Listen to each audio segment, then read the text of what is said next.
right. And then for our last show that we will Woo! cover, whew, we've been here for a while, people.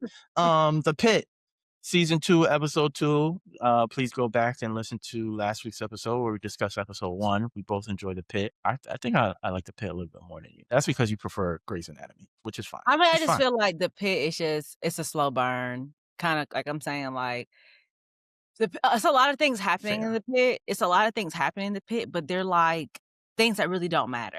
Like nothing is really connected as much. Like it's like, oh, this patient doing this patient doing that, this patient doing this. And then it's like, yeah, the main characters might be having some problems or something, and you're building up on that, but you're only getting this much of what the main character is actually going through because you get another patient. And then something's happening with that patient. And then something big happens. And then it's like it's like a snowball at that point.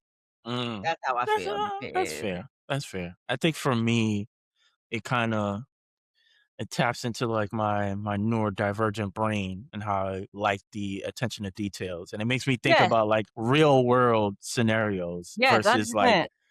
I don't like I care about the characters, but you don't necessarily care about the characters. You're Yes. more so like how they're dealing with these actual patients and like solving whatever ailments that these individuals have. Yeah. All right. Episode 2. In the high stakes second episode of season 2, titled 8 a.m., the tension between Dr. Rabi and his interim successor, Dr. Baran al Hashimi, comes to a head as they clash over her push for AI integrated medical technology versus his reliance on veteran intuition. Amidst the chaos of a busy ER morning, a secret romance is heavily hinted at between Robbie and a case manager, Noel Hastings, while Dr. Langdon continues his redemption arc by treating a head injured Dr. Mel King and apologizing for his past conduct. The hour balances these personal dramas with gritty medical cases ranging from a nun's preventable infection to a Mm, competitive battle of the brains between medical students, all mm. while Dr. King prepares for a looming malpractice deposition that threatens her career. What were your thoughts? This episode was actually pretty good, I'm not gonna lie. This was Hmm. actually a good episode. The only thing I hated was that we still don't know what that note says. Like, I was hoping Yeah. we would start off this episode kinda like reading the note out loud, and we kinda figure out what made her whole aura just change so quickly. Hmm. But I still think it was a pretty good episode. I feel like we've gotten more, like I said, this show is not like a buildup of the main. It's a lot. It's a lot. First off, it's a lot of main characters. Yeah. It's a lot of main characters. So, and you're not getting like main character action. You're getting like main character patient, and then you might get a couple of doctors in there, but it's not like it's a build up type of thing, which I think that's why I don't enjoy as much as you, because I like to get into who are these people? Yeah, you're a doctor, but who are you as a person and things like that, which we're not getting. But But anyways, I think but I think that's the thing. Like they're supposed to just be doctors. I watch Grey's Anatomy. Yeah, but that's what I'm saying. Like Grey's Anatomy is way less. Like it's still about the patients, but it's more so about these individuals. It's Right. Grey's Anatomy is way more character driven and character focused versus uh the Pit is more so like here's how an hospital or ER actually operates. And But like why do yeah, we have so many characters if I'm not gonna know anything about them? We because that's how we an need ER we actually need to operates. limit. I'm watching a television show, Steven. I need to be able to keep up. I don't care about how hospitals ran. I know it's hectic. That's why it smell like hospital when you go in there. So, I like, don't that's know. I obvious. don't I don't find it difficult to keep up. I don't know. It Maybe my it is a I feel like it's very fast paced. It is very, very but I fast. again, you're gonna hate me, but that's how hospital is or ER I'm is. watching a television show. Like I said, I get that. I get you want me to feel like I'm actually in an ER. All these things are Like you on the happening. clock. That's how they Yes. want you to feel. Like you actually on the Okay, clock. I get that. But you also telling me a story at the same time. Are Yeah. they? Well, why am I watching this motherfucking TV show? I don't think they really are. That's my point. That is my point. That is my point. I love storytelling. Okay. Mhm. I watch television for the storytelling only. I Mm. don't care nothing So then, about if that's the case, I'm surprised you actually enjoyed season 1 because there wasn't really I didn't like it until the mass shooting happened. And then it got good. Then the thing started to make sense. But until then, I was noted, like, "Okay." But noted. again, that is why the pit is like, I get what they're doing and understand, but also, please, as a person that loves to watch television shows, that loves to watch TV, also, please give me a little bit of story too as well, in between Mm, in between us going patient to patient to patient to patient. Like, they're giving it to us, they're just giving it to us very poquito, like, piecemeal. very, very, very, and it's like, you only get it when the main characters, and there's so many of them, by the way, are actually talking to each other, and that's not often. Fair, fair. So, yeah. Okay, Like so let's see. It's totally fair. I'm not judging your stance at all. You not at all. It makes sense. Because even when I recommend it to people, I'm kind of like, if you're not really into medical dramas, it's not really a thing. Like I like the attention to Mhm, detail about it. I like uh how each actor has to execute as if they are a doctor. So mhm, yeah, you have like the little storylines about each individual, but I don't necessarily care as much for it unless it like builds drama in a certain way. right, Um, okay. So obviously the biggest question out of them all is like what you would previously mention is Dr. Hashimi. Like, did she mhm. lose a child before? Like, why is she so That distraught by this question, abandoned child? And like you said, yeah, they didn't reveal the note on there. So it's kind of like, bro, whoa, what are we doing? mhm, And I would hate that it's like a build up or not even a build up or whenever they finally reveal it, it's such a minor thing that it felt like you could have just told us in episode 1 or mhm, episode 2 or whatever. mhm. It's also interesting how it basically seems like everybody hates her. I've haven't seen People a don't like character. change. People don't like change. I think that's I like don't the even biggest think thing. I don't even think it's about change per se.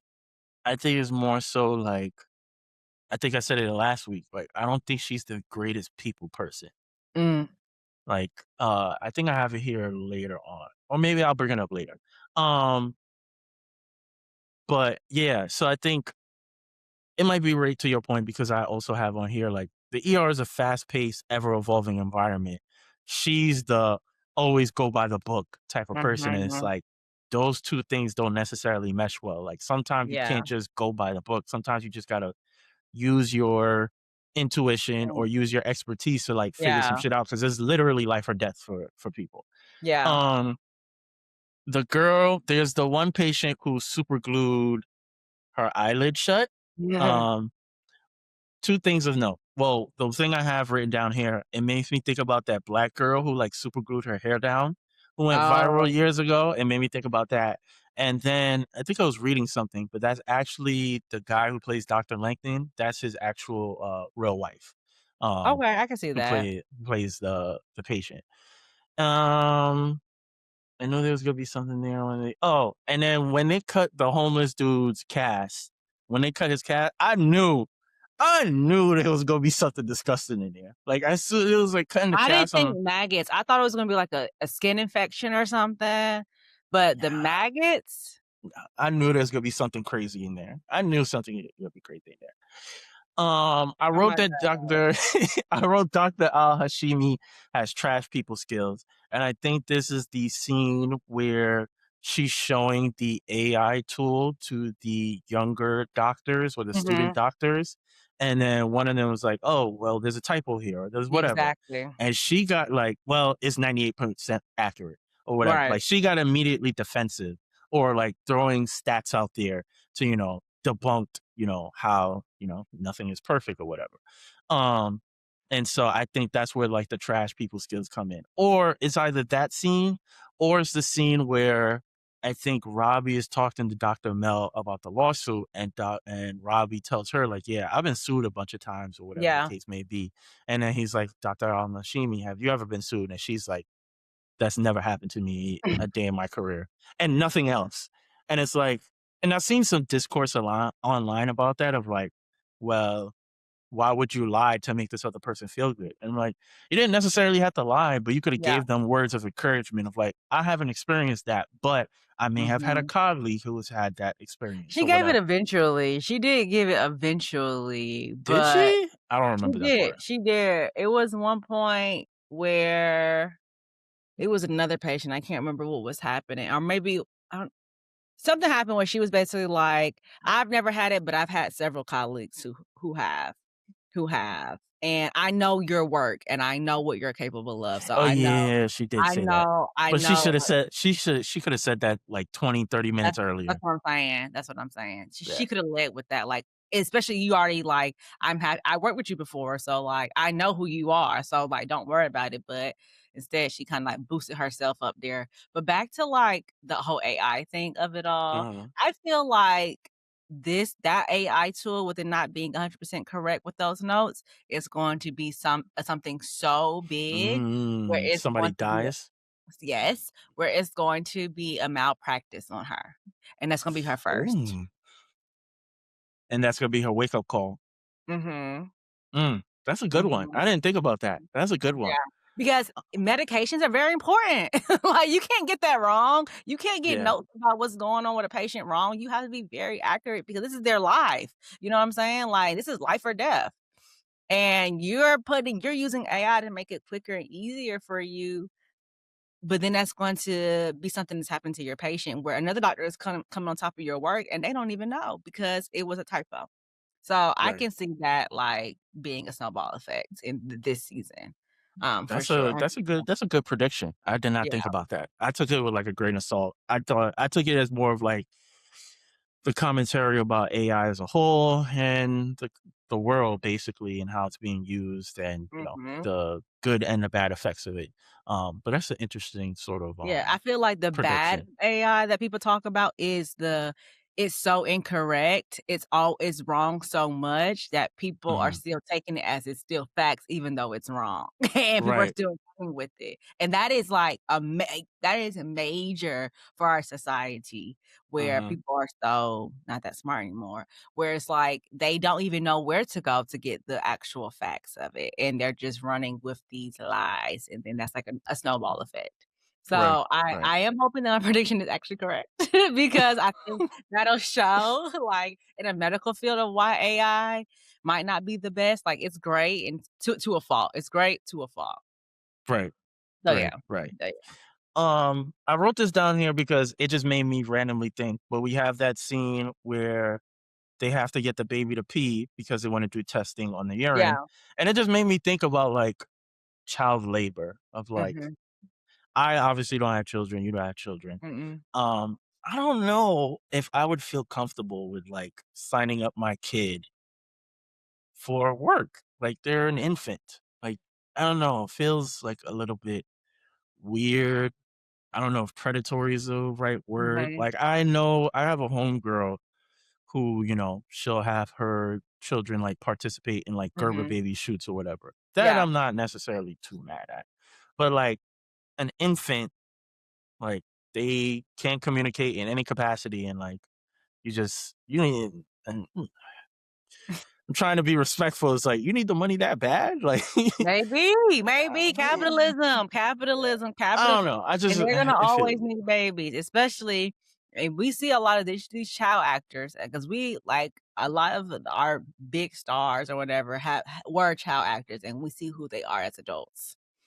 I don't yeah. know if you watch Reasonable Doubt, No, I haven't with yet. it's actually pretty good. But this last season was basically about, a child actor and Mm, all the things. So, yeah, interesting. like, we see where it goes when they become adults, so them not being able to have that free will and that autonomy over their lives does affect them in the end, but maybe if you just stop it and then let them be kids and then go back, Yeah, like or if they really wanna do it, then okay, cool. right. Right. But Yeah. yeah. Because if you see like a little, your toddler constantly playing out scenarios, that's different in comparison to like this baby is literally a baby. Like it's literally a Mhm. baby. But I mean, on the other hand, you do need babies if you want to be accurate. Like especially, it's very hard to have dolls as a replacement because Oh, I 'cause you can can put. tell. Yeah, You it's can bad. tell. It's so You can bad. really, It's really so bad. tell. Yeah, it's so bad. Um, is I'm trying to make sure her name is correct. Oh, the whole Robbie and Hastings scene, Mhm. mad fucking obvious. Like they've been Mhm. bumping, they've been knocking boots for quite some time. Like Mhm. they can't even. It was blatant flirting. Like yeah, yeah, yeah. If you feel like that's appropriate, I think we should do that. Like what do we do? First of all, HR. That's one. Yeah, right. Secondly, like why y'all doing that in front of me? And Yeah. then Italy, I forget the other woman's name, but the one funny because in a Discord group they call that Dr. Bang. The one who had the ankle monitor in season 1. Uh-huh, uh-huh, uh-huh. But Dr. McKay is her name. okay, Dr. McKay. But then she obviously gets stopped by Nurse Dana, and Nurse Dana's like looking over her glasses, is like, you see what the fuck going on. Like they are hot and heavy. Yeah. And like they're about to like hurt each other in some way because you could tell like he's emotionally there, but he probably is Yes, he not. is not. Which I didn't write it down there because I didn't think too much about it. Actually, I did write it down, but this is later in the episode. But we see that that kid, is it the case manager? No, he's not the case manager. But you see that guy in the wheelchair, Uh-huh. and then he says he needs to speak to Dr. Robbie at some point. Uh-huh. The theory that I've seen out there is that he's like, I guess I don't know what you want to call them. I guess he's the hospital psychiatrist or whatever. Because Okay. remember, he tells someone else that they need to go see the therapist after whatever happened last Uh-huh. season, or something happened and they need to see the therapist. I can imagine he's also probably been avoiding therapy because of his panic attack from season 1. And I I think that believe guy in it. the wheel, because he didn't call him Dr. Robbie. He called, I think his first name is Michael. He called him Michael. Call him by his first name, like Michael. Mhm. Whenever we're gonna have that talk, it's like I'll get to you at some point before the end of the Yeah. day. I'm like, okay, this guy's serious. Yeah. He ain't fucking around.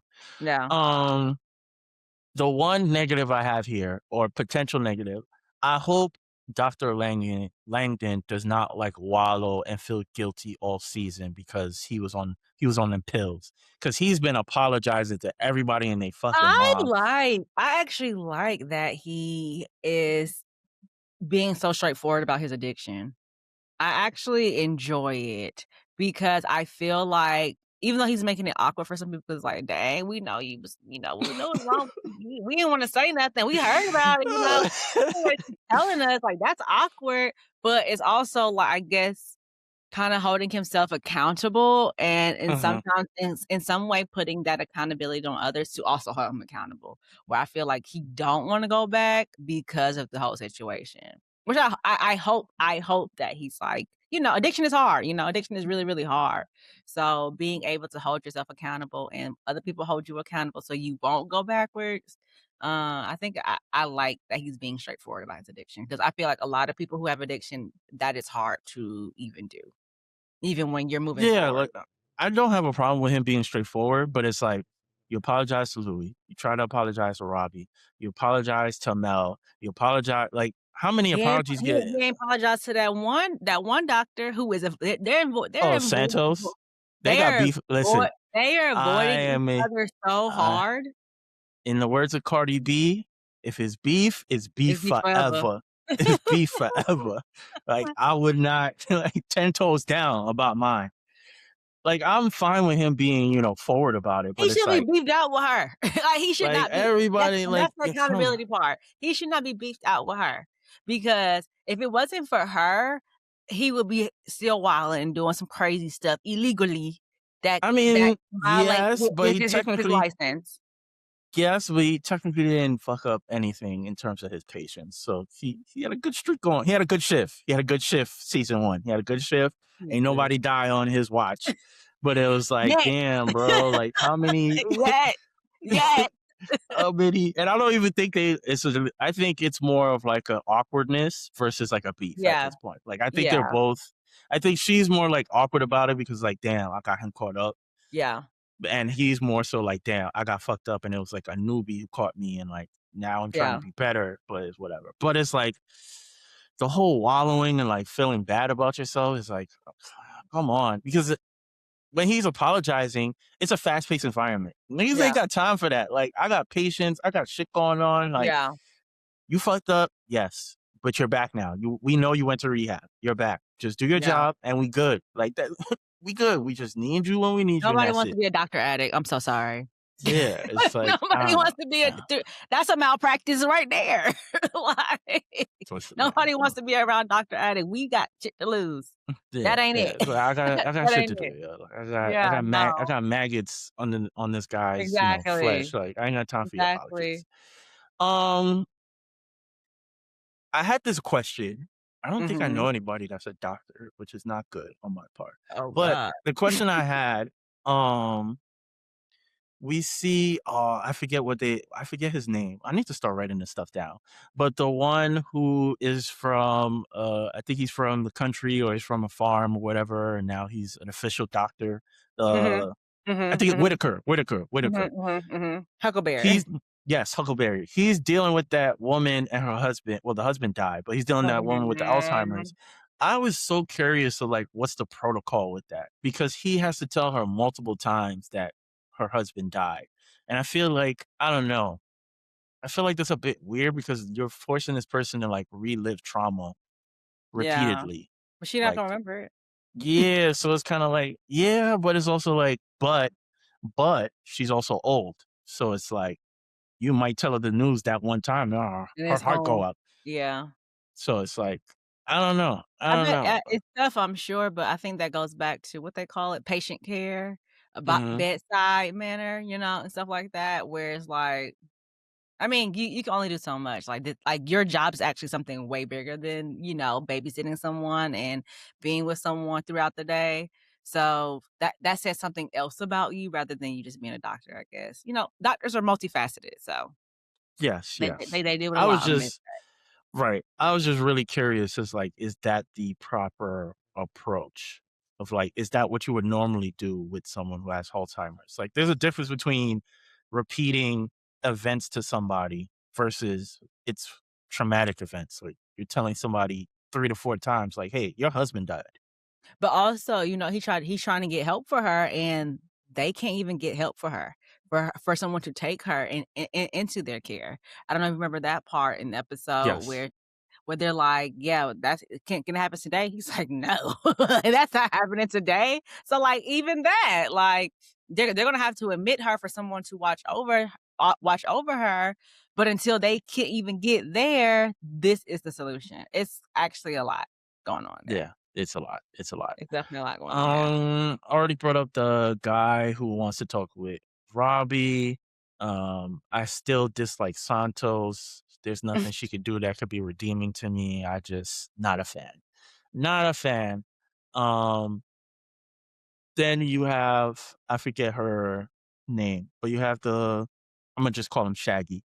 You have the Shaggy um student doctor who's now competing with the other doctor, Oh, like, who yeah. knows more, and I'm like, "Bro," mind Who's the you smartest? Who's the smartest? yeah, mind you, I think the patient that they was doing that shit under was, like, in severe condition, like, he needed a solution very quickly, and they're just bouncing back and forth like it's a fucking tennis match, like, It was if Santos' fault, though, like, if Santos never even told her, "That's your competition," because in her head, she thinking I feel like that doc I can't remember her name, like, I always mhm, forget. I'm gonna call her Crash. Um, they know that she's smart because they know that she's super young. right, And so it's like, I feel like even Santos looks at her as competition in some senses. So now that she's put it in her head, like, hey, that's your competition. Somebody gonna take your spot. It's like making her like, I didn't even think I hyper had aware. competition. Exactly. And now I'm competing with somebody who I probably shouldn't even be competing with. But here I am because someone has put it in my head that I need to be competing with someone, even though I already know that I'm better than everyone else. Right, yeah, but that was just wild because it's like that Hmm. patient needed dire help, and y'all just Bouncing back ideas. yeah, Theories. if I was if I was awake, I would've been pissed, Yeah. but, it is what it is. Then we have that other patient, I think he was black, I don't remember, um, who took the fucking shots on his penis. Yes, and they actually showed the penis on this time around. I mean, you could tell it's hella fake, so it didn't really bother me. But it was like putting 2 shots to get your dick to work is kinda crazy, but there's people out here Hey, that be bold enough. they gotta do what they gotta do. Bold, bold enough. They gotta do what they Um, then obviously you have, I think I brought this up before, Dr. Al-Hashimi. I think this is the AI scene where she gets really defensive about the Mhm, use of it or how inaccurate it could be sometimes.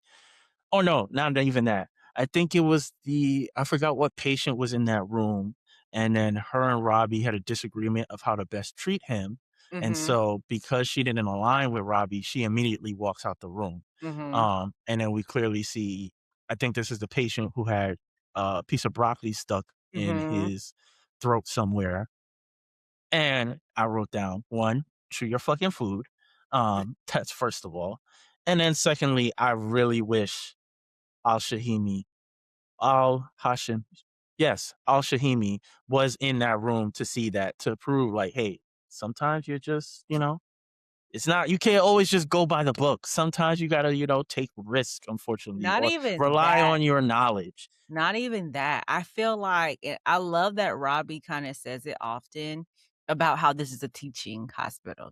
Mhm. They're teaching, they're teaching, they're teaching. That's why he's asking the student doctors or the interns or whatever stage they're in questions on what they should do because he's teaching them.